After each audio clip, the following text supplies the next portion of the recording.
আজকে আমরা বানাবো লাউ চিংড়ি। লাউ চিংড়ি বানাতে সবার ফার্স্টে কড়াতে তেল দিয়ে আগে চিংড়িগুলো ভেজে নিতে হবে।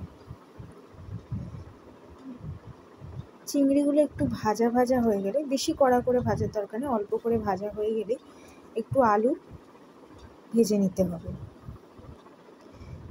আলুগুলো ভাজা হয়ে গেলে সেগুলো আস্তে আস্তে তুলে নিতে হবে।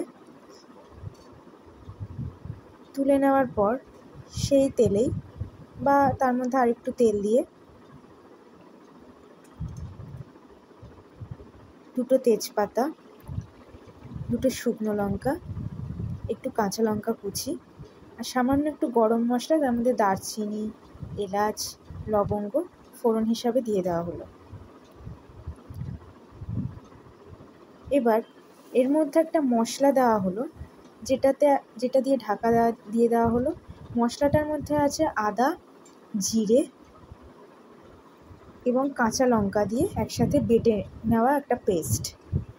সেই পেস্টটা দিয়ে ভালো করে নাড়াচাড়া করে এর মধ্যে দিয়ে দেওয়া হবে লাউটা আগে থেকে কেটে রাখা।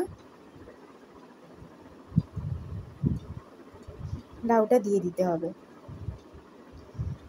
লাউটা দিয়ে দেওয়ার পর ভালো করে লাউটাকে নেড়ে চেড়ে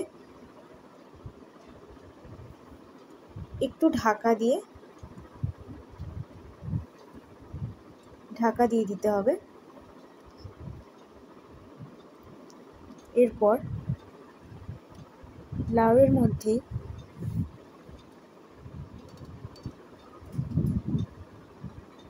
একটু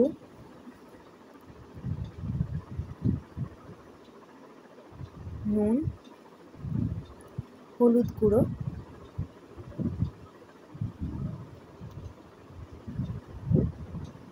জিরে গুঁড়ো,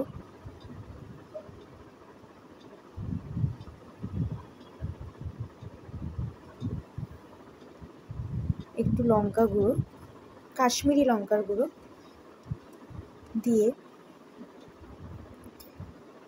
ভালো করে মশলাগুলো মাখিয়ে নিয়ে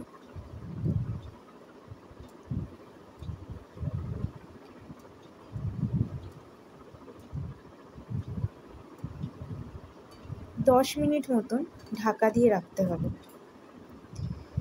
ঢাকা দিয়ে রেখে লাউয়ের মধ্যে থেকে যে জলটা বেরোবে সেটা দিয়েই লাউটা সেদ্ধ হয়ে যাবে। তারপর ঢাকাটা খুলে তার মধ্যে ভাজা চিংড়ি আর আলুটা দিয়ে দিতে হবে।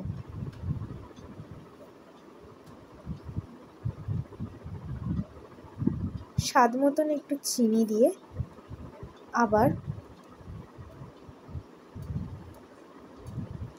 ঢাকা দিয়ে দিতে হবে। লাউটা একটু সেদ্ধ হয়ে গেলে আরও 10 মিনিট পর লাউটার মধ্যে একটু ঘি, অল্প একটু গরম মশলা গুঁড়ো দিয়ে হয়ে যাবে লাউ চিংড়ি। ভীষণ সুন্দর টেস্ট হবে। বাড়িতে কিন্তু ট্রাই করে দেখতে পারো তোমরা।